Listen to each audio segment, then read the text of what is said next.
누구나 간절히 사람을 기다려 본 경험이 있으실 것입니다. 올 때가 되었는데도 나타나지 않으면 점점 마음이 초조해지고 나중에는 불길한 생각마저 들게 마련입니다. 하나님께서 이스라엘 민족에게 말씀을 하셨습니다. 메시아가 와서 너희를 구원한다. 이 말씀이 저들에게 메시아 대망 사상이 되었습니다.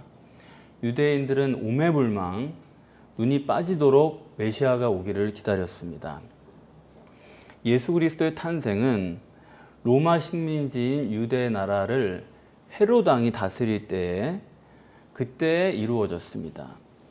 메시아가 가장 절실한 그런 시기에 무려 1500년을 한결같이 기다린 유대인들에게 하나님께서는 예수의 탄생을 전혀 모르게 하신 것입니다. 그에 반해서 동방박사라고 표현된 이방인이죠. 메시아가 오거나 말거나 관심도 없던 사람들에게 메시아의 오심을 알게 하신 것입니다.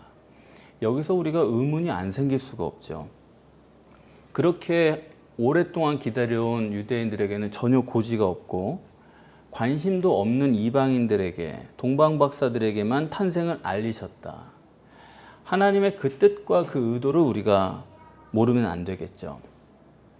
처음에는 유대인들에게 메시아 구원을 알려주셨지만 이렇게 이방인에게 예수 그리스도의 탄생을 알린 것은 오시는 이는 유대인만의 왕이 아니다. 만왕의 왕이요 만주의 주요 전인류의 구세주다. 이것을 뜻하는 것입니다. 맞아요. 그런데 이러면 어떨까요? 동방박사들에게 알려주는 거 좋은데 유대 나라에도 알려주시면 좀 어때요? 그런데 유대인에게는 고지하지 않고 동방박사들에게 알리시는 이유가 뭘까? 이 점이 우리는 궁금한 것입니다. 이 점이 가장 중요합니다. 그 이유는 메시아가 이 땅에 오시는 것을 몰라야 되기 때문이에요.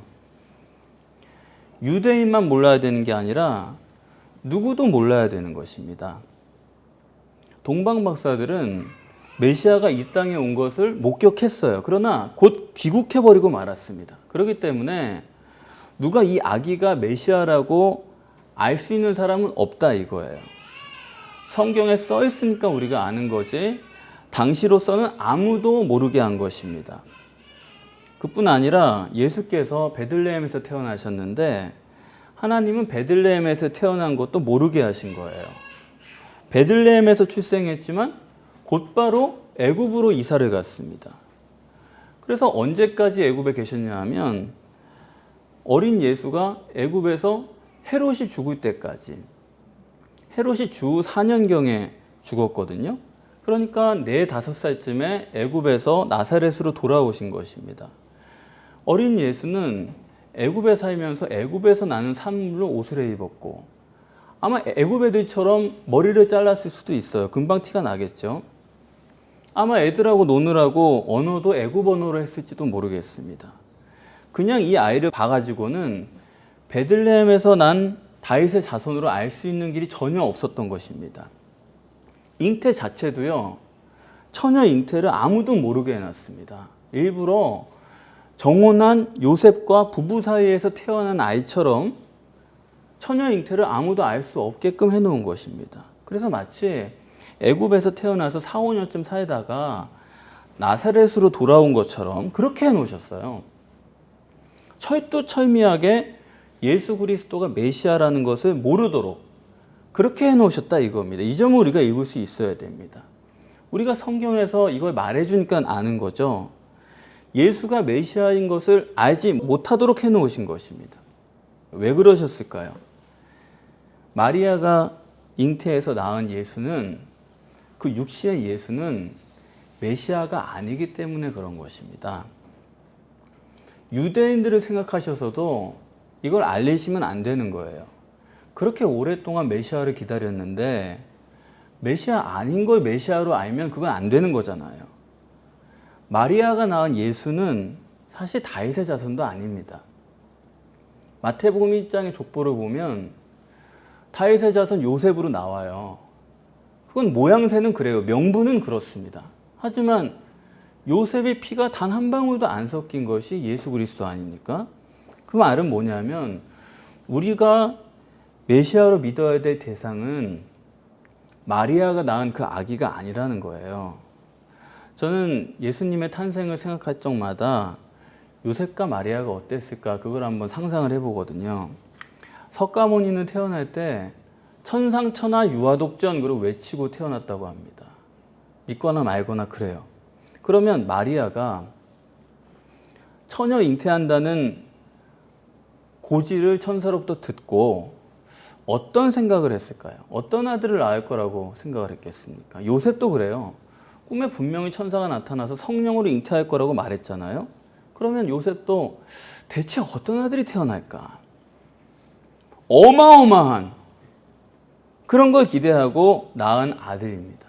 그 예수는 울고 젖 먹고 자고 한마디도 안 하고 기저귀 갈아줘야 되고 밤에 또 울고 마리아도 그렇고 요셉도 황당했을 거예요. 될성 부른 나무는 떡잎부터 알아볼 법한데 너무 보통 얘기예요. 육신 자체가 하나님의 아들이라고 보이지 않는 건 뭐 그렇다 치고 최소한도 다른 아이들에 비해서 뭔가 남다른 어딘가가 있을 법한데 그런 아들도 아니다 이겁니다. 똑같은 얘기예요. 경배의 대상도 아니고 경탄할 만한 것도 없더라 이겁니다. 그러고 생각하면은 예수의 탄생을 극비리하지 않고 하나님께서 아예 그냥 공개했으면 어떻을까 그런 생각을 하게 돼요. 아예 공개했어도 그래도 메시아로 믿는 이는 없었을 거라고 봅니다. 왜냐하면 유대인들이 기대하는 메시아는 어떤 메시아입니까? 최소한도 천상천하 유아독존 이 정도는 돼야 되는 거예요. 그런데 실제 여기 있는 아기는 전혀 아니죠. 지금도 전 세계가 믿는 예수 그리스도는 어떤 분입니까? 시원찮은 예수는 절대 아니죠. 위대한 예수를 우리는 믿고 있는 거예요. 제가 전에 설교에서 예수님은 체격이 작았을 것이다. 그렇게 한번 설교를 드렸더니 어떤 교인께서 굉장히 실망을 한 거예요. 어떡하죠? 뭘 어떡해요? 그냥 그런 건데. 그러니까 예수는 체격이 크고 멋있고 이런 사람 우리는 생각했는데 키가 조망만합니다. 아주 작은 사람입니다. 그러니까 이게 적응이 안 되는 거예요. 그런 걸로 볼 때 이때에도 메시아의 탄생을 다 공개해도 이 아기를 메시아로 믿을 사람은 없었다. 그렇게 봅니다. 그런데도 하나님은 극비리에 처녀 잉태도 정혼한 사이에 이렇게 정당하게 낳은 것처럼 이렇게 하고 베들레헴 출생도 베들레헴에 낳은 사람이 어디 한둘입니까? 그럼 이거 다 가려진 거예요. 그런데도 불구하고 그것 가지고도 안 되는 거예요. 자, 나중에 예수님께서 재림하실 때는 모든 이가 다 알게끔 오신다 그랬습니다. 왜요? 그분은 메시아니까요. 드러내고 오십니다. 그런데 지금은 왜 감추느냐? 지금 마리아가 비밀리에 출생한 예수는 육신은 메시아가 아니라는 것을 말하기 위한 것입니다. 이렇게 하심으로써 우리의 구원이 영의 구원이지 육신의 구원이 아니라는 복음을 정립하게 하시는 하나님의 귀한 뜻이 여기에 있는 거예요. 육신의 예수를 메시아로 본다거나 믿거나 존경하면 안 되기 때문에 이렇게 극비리해 하시는데, 그렇다면은 메시아는 보이는 분이 아니란 얘기잖아요. 보이는 분은 메시아가 아니기 때문에. 그럼 보이지 않는 분이에요. 보이지 않는 분이 육신을 입고 이 땅에 오셔야 된다면은 그분은 어떤 육신을 입고 이 땅에 오셔야 되겠습니까? 이것을 본문에서는 베들레헴으로 설명을 하시는 것입니다. 6절에 메시아가 베들레헴에 나시는데 그 이유는 베들레헴이 가장 작은 고을이라는 거예요.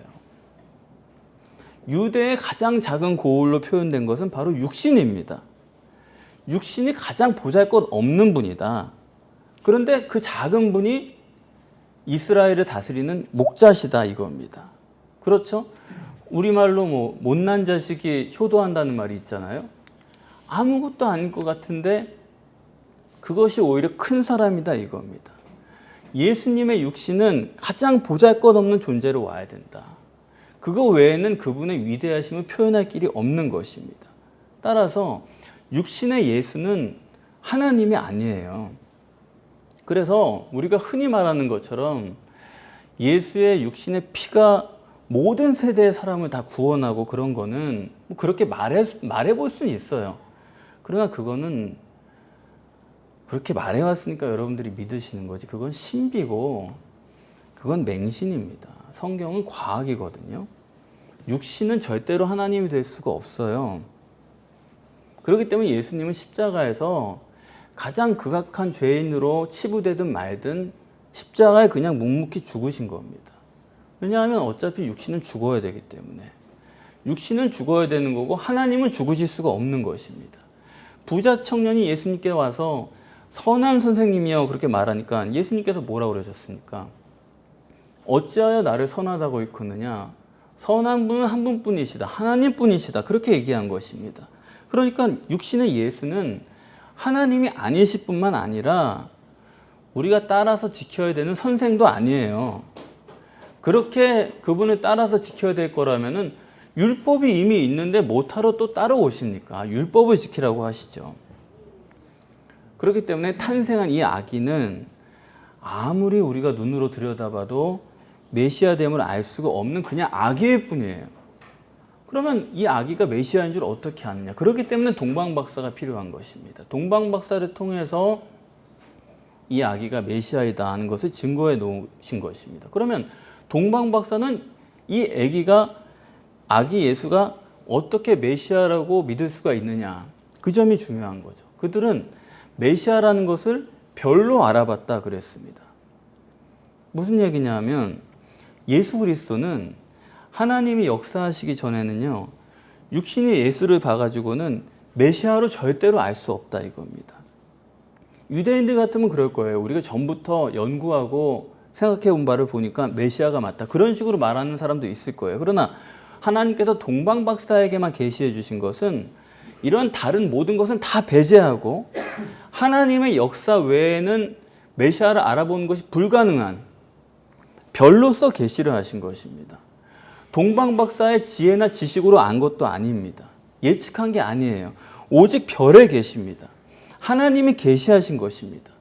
잉태할 때도 꿈에 천사가 알려주니까 요셉이 아는 거지. 요셉이 어떻게 그 성령 잉태를 알 수가 있었겠습니까?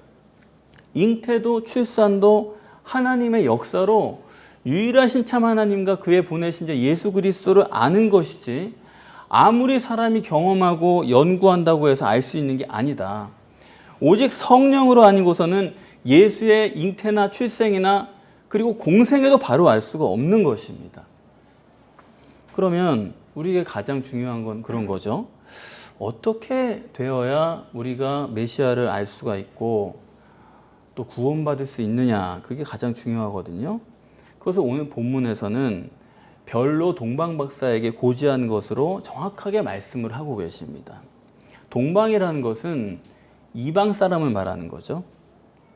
유대인 입장에서는 죄인이고 아주 시원치 않은 사람을 말하는 것입니다. 거기다가 박사라고 했는데 이 원문에서는 마고이라고 하잖아요. 성경에서 여러 번 나옵니다. 여기서 유독 박사라고 번역을 했는데 다른 곳에서는 박수무당으로 나와요. 이 지체 높은 사람들이 왔다 이렇게 아마 보기 위해서 동방박사라는 번역을 택한 것 같은데 박수무당입니다. 별을 하나님께서 누구에게 계시하셨느냐? 이방인인 시원찮은 사람, 그런 육신을 가진 박수무당에게 계시하셨다. 유대인도 아니고 헤롯 왕도 아닙니다. 헤롯도 이방인이거든요. 다시 말하면 하나님이 역사하셔서 예수를 알고 믿게 하시는 데는 육신이 시원찮아야 된다. 그의 육신이 위대해서는 안 된다. 그것의 본문에서는 유대인을 배제하고 대제사장, 서기관도 배제하고 전문적으로 메시아가 오시는 것을 연구하는 전문 종교인이죠. 그런 사람들 제외하고 이방인 중에서도 헤롯은 제외하고 왕은 배제하는 거예요. 동방에 마고이만 불렀다. 이것이 성탄을 목격하는 사람들의 실제입니다. 그런데 본문에 하나 이상한 점이 있어요. 그건 뭐냐면 이렇게 동방에서부터 유대인의 왕이 나신다는 별을 보고 왔는데 예루살렘에 와서 별이 없어진 거예요. 그걸 뭘로 알 수 있냐면 다시 베들레헴에 갔을 때 별이 나타났다고 하지 않습니까? 예루살렘에 있을 때는 별이 없어진 겁니다. 하나님께서는 꿈으로 계시하신 게 아니에요. 별이에요. 그럼 이 별을 왜 유대인들은 못 봤을까? 왜 헤롯은 못 봤을까? 그리고 예루살렘까지 도착해서는 동방의 마고이들도 그걸 못 보게 됐을까? 그거예요. 예루살렘에 그들이 왜 갔겠어요? 유대인의 왕이 나신다고 하니까 당연히 유대 땅의 수도인 예루살렘에 나실 것으로 그들이 확신하고 간 겁니다. 예루살렘에 도착하니까 이제는 더 이상 필요 없어요. 왕궁으로 가자. 별이 없어진 게 아닙니다. 별이 안 보이는 것입니다. 육신이 시원찮은 게 중요한 게 아니에요. 심령이 문제인 거예요. 예수님 마태복음 5장에서 말씀하신 것처럼 심령이 가난해야 되는 것입니다. 자기 부인이라는 게 어떤 겁니까? 자기 확신에 차 있을 때 하나님의 역사는 불가능한 거예요. 자기를 의심하고 자기를 부인할 때 하나님의 역사를 볼 수 있는 것입니다. 별이 있다가 없어진 게 아니에요. 별은 항상 거기 있어요. 이미 예루살렘에 계실 거라는 확신을 그들이 가졌을 때 별이 보이지 않게 된 것입니다. 그래서 동방의 마고이라는 것은 육신이 시원찮은 사람을 말하고자 하는 것이 아니고 단순히 그게 아니고 심령에 가난한 것을 가시적으로 설정한 것뿐이죠. 육신이 시원치 않고도 심령이 무서운 사람이 얼마나 많습니까? 그렇게 하면서도 내가 옳고 잘났다는 사람이 얼마나 많아요. 깊이 생각을 해보세요. 예수님 자신도 육신을 부인하셨잖아요. 그럼 다른 사람은 어떻겠습니까? 할 말 없어요. 예수님께서 겟세마네 동산에서 기도하실 때 아버지여 내 원대로 마옵시고 아버지의 원대로 하옵소서. 자기의 방법을 포기해버린 것입니다. 그 극치가 십자가 아닙니까? 예수님께서 십자가에서 내가 다 이루었다. 무슨 얘기입니까? 내 육신을 완전히 부인하고 내 방법을 완전히 포기한 것을 완성했다는 얘기죠. 그랬을 때 하나님이 그를 부활시킨 것입니다. 우리는 그 사실을 잊어서는 안 됩니다. 그런데 예수님께서 육신으로 오셨다니까 전혀 다른 기대를 하는 거예요. 세상의 많은 교회들이 따르고 있는 메시아는 성경이 말씀하는 메시아가 아닙니다. 하나님께서 우리에게 물질을 주신 것은 영적으로 살라고 육적으로 좀 자유로우라고 그렇게 주신 건데 하나님이 축복 주셨다고 하면서 더 육적인 삶에 매달리고 거기 즐기는 데에 신이 난 거예요. 누가 그리스도인입니까? 예수를 믿는 사람이죠. 무엇이 예수입니까? 무엇이 오직 예수입니까? 예수를 성경적으로 바로 알지 못하고 오직 예수만 부르짖기 때문에 많은 심령에 구원받지 못하고 있는 형편입니다. 마지막 입세의 작가 오헬리를 여러분들 다 아실 것입니다. 원래 이름은 윌리엄 시드니 포터예요. 은행원으로 일하다가 횡령으로 3년 3개월을 복역을 했습니다. 감옥 생활하면서 좋은 간수를 만났어요. 정말 저분이 신앙의 표본이구나 그렇게 느꼈다고 합니다. 그래서 그 간수의 이름이 오헬리예요. 그 이름을 가지고 계명을 했습니다. 포터가 감옥 속에서 그 간수 안에 있는 하나님의 영광을 본 것입니다. 그래서 그의 모든 작품은 이후부터 오헬리의 이름으로 출간이 됐습니다. 시드니 포터는 죽고 오헬리가 산 것입니다. 왕으로 오신 예수님은 육신이라는 성전 안에 하나님이 성령으로 임마누엘 하셔서 완전한 인간, 완전한 하나님 이렇게 이중적 존재로 오신 예수 그리스도입니다. 여러분 안에 예수 그리스도가 충만히 거하시는 성탄의 계절이 되시기를 바랍니다. 누군가 여러분 속에 계신 하나님을 보게 되면 그 사람의 인생마저도 바꾸어질 것입니다.